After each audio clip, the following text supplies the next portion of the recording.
everyone. This is my post for the Higher Ed Finance Current Learning Module, my thoughts regarding the role of government in financing for higher education. I do have my notes here and the text that I'm going to be referencing, so if you see me looking down, that's why, just looking at some notes. To give you an idea of the overall structure of this post, I'm going to first share my thoughts about the government's role in financing for higher ed. I want to dig into a quote from Chapter 4 from Credivix, and then I want to give some comments on the student loan industry and the role of that.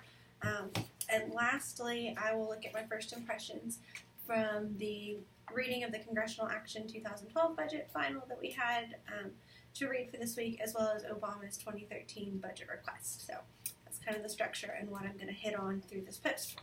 So first, just my thoughts. I do see higher education as a public good rather than a private good primarily. So I think that the government should do more to make higher education truly a public good. More affordable programs that lead to employment for students.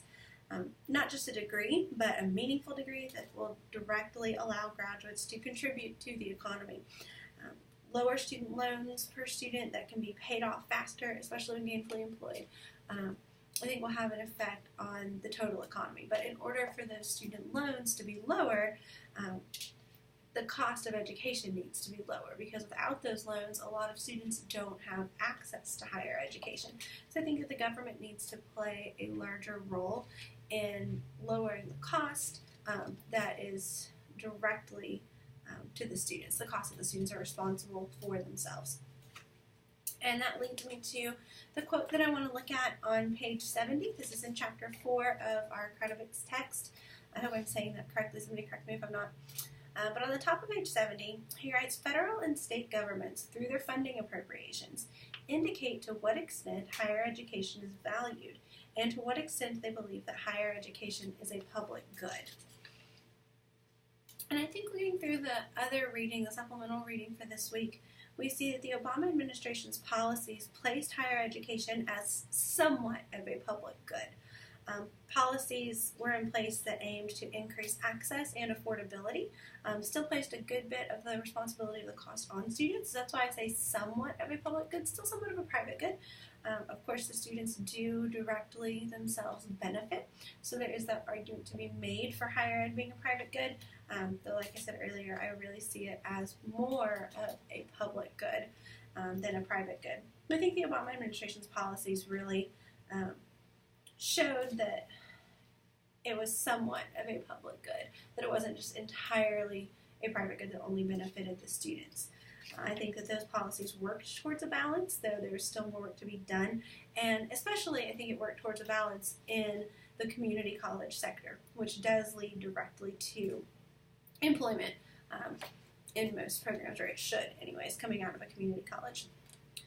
Kind of piggybacking off of that is the student loan industry, and if we see higher education as a public good, and if the administration, the presidential administration, places it as a priority and as a public good, that's going to have implications in the student loan industry, clearly.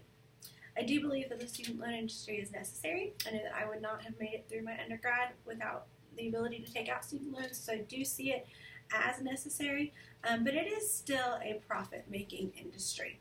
I believe it's better for the government to oversee the student loan industry than just private lenders. Of course, with private lenders, you do have competition in the market, which theoretically could help to make interest rates lower and things like that, although I don't think that's what we see in practice, which is why I believe it's better for the government to oversee that. Evidence there was in Sally Mae, and we read about that this week too. I do think that the government needs to do this well, though. One of the supplemental articles that we read for this week said that the government, up to the writing of the article, wasn't doing a very good job overseeing the student loan industry. So I think that we need to minimize conflicts of interest, eliminate them if possible. Some of those conflicts of interest were present during the Sally Mae controversy, and so I think that those really need to be regulated as well. And that the student's interest should be what's paramount in the government's role. And if the student's interest is what's paramount, ultimately, I think that that will lead to students being able to contribute to the economy more on the back end after they've graduated and paid their student loans back. So really, it is in the government's best interest and in the student loan industry's best interest to see the students as the group that benefits more, not just seeing student loans as a profit-making industry. And of course, I could spend probably this entire video talking about student loans, but I'm already 5 minutes in, so I do want to get into my impressions of the Congressional Act of 2012, that reading, and our reading of Obama's 2013 budget request. So for the Congressional Act of 2012 budget final review that we read, basically my first impression was that the process is confusing and complicated. I read over parts of it multiple times, trying to get a basic understanding of how it all worked, and basically came away with, this is how we set a budget, but you don't really have to stick to it. It's not law, but it's a guideline, and the House and Senate see it differently. Yet in the end, there's just one law, so it was quite complicated. The Budget Control Act's $1.2 trillion deficit reduction requirement that article talked about was likely daunting at the time when looking forward to FY12. So when they were sitting there in August of 2011 looking at how are we going to reduce this by $1.2 trillion, I can imagine that that was quite a daunting task.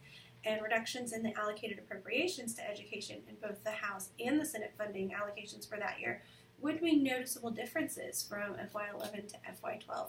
So reading about the budget at that point, before everything was all set for FY12, I thought was very interesting. And then we jumped a year forward and looked at Obama's 2013 budget request. And I noticed with that his request really shows his value of education. His proposal gives education the largest increase in discretionary funding that year compared to all other non-security domestic agencies. So when Kredovix pointed out that federal and state governments through their funding appropriations indicate to what extent higher education is valued, you could really see the value that year that was placed on education, specifically on higher education. And for higher education, the emphasis was on reducing costs to students and on community colleges.